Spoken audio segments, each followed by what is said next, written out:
Hei! Täna me tervitame sind siit värvilise metsataustalt. Sügis on tulemas, jah? Ja sügis on siuke tore tegusaeg. Ja sügis on selline aeg, kes suvel on olnud aega mõelda ja siis me asume tegudele. Aga millele suvel mõelda? Mul oli just pühapäeval oli koosolek ühe grupiga, kellega me teeme koos, õpime raamatuid ja nii-öelda lahkame neid ja siis arutame neid teemasid. Ja seal tuli üles ka teema, et mis on minu elu eesmärk.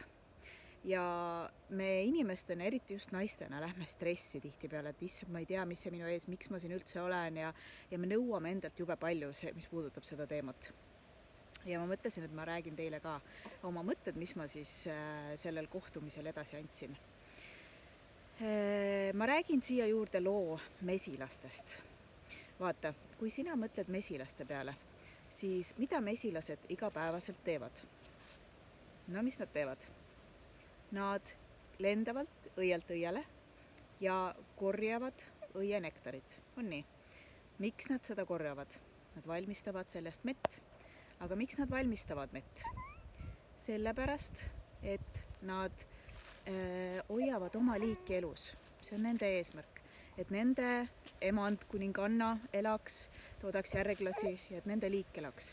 On nii? Nii, aga mis juhtub selle tulemusena, kui mesilane korjab õielt õiele nektarit? Mis juhtub on see, et ta tolmeldab taimi, eks? Ja mis selle tulemusena juhtub? Loodus elab. Loodus kasvab, eks. Ja miks see on vajalik? Sellepärast, et meie saaksime elada, et meie saaksime kasvada, et oleks elu, eks.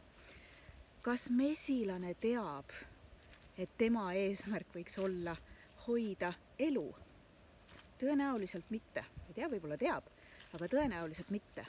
Mida mesilane teeb? Ta lihtsalt teeb oma asja. Mis ma selle looga tahan öelda? On see, me ei pea teadma, mis on meie elu eesmärk. Mina olen öelnud ka varem seda, sinu elu eesmärk on rõõmu tunda elust. Teha neid asju, mis pakuvad sulle rõõmu, mis sind õnnelikuks teevad. Täita oma unistusi, ellu viia oma eesmärke, nagu mesilane seda teeb. Ja kui sina viid ellu oma eesmärki, siis me ei tea, kui suurt olulist rolli sa oma elus ja maailmas tegelikult mängid. Ära stressa selle elu eesmärgi pärast, eks? Lihtsalt vii ellu oma unistusi ja ela ise endale ja juba siis sa loodki maailma seda väärtust, mida sa looma pead. Miks on oluline endale elada? Nagu ma ütlesin, siis sa lood maailmale väärtust, sa teed seda, milleks sa siia nii-öelda oled tulnud, mis on sinu tugevus ja nii edasi. See iseendale elamine ei tähenda seda, et sa oled egoist, et sa teiste peale ei mõtle. Vastupidi, inimene tahab olla armastatud ja me teeme neid asju, mida me teeme tihti selleks, et me oleksime armastatud. Aga kui sa teed vastavalt enda unistustele ja elad nii-öelda iseendale, siis seda rohkem sa lood väärtust, sellepärast et siis sa hakkad kasutama oma loomupäraseid tugevusi, siis sa oled sina ise ja mida rohkem sa oled sina ise, seda õnnelikum sa oled ja seda rohkem sa suudad maailmasse väärtust luua. Väga hea on just emana praegu seda näidet ka tuua, et kui mina olen õnnelik, siis mu pere on ka õnnelik. Kui mina olen puhanud, saan enda jaoks võtta aega, siis ma olen palju parem ema. Ma olen palju parem abikaasa ja ma jõuan ka teile neid videosid teha. Kui ma seda aega ei võtaks, siis ma oleksin närvis, stressis, siis mul ideed ei jookseks, mul ei ole loovust ja nii edasi.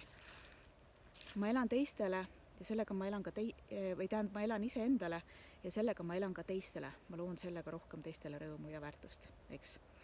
Nii et ära stressa oma elu eesmärgi pealt pärast. Sa lood väärtust nii, ükskõik mida sa ka ei tee. Ja see on piisav, miks me stressame elu eesmärgi pärast, ongi see, et me arvame, me peame ära otsustama sellepärast, et muidu äkki ei ole piisavalt hea. Äkki ma ei sobi, äkki mind ei armastata. Lase minna, tunne elust rõõmu ja niimoodi loodki tegelikult rohkem väärtust, kui sa ise oskad isegi aimata, nagu mesilane seda ei tea, eks. Ma soovin sulle ilusat alanud nädalat, täida oma unistusi, sinu eesmärk, elu eesmärk on elust rõõmu tunda, selleks sa siia tulid seda kõike kogema ja kohtume järgmisel nädalal. Tšau!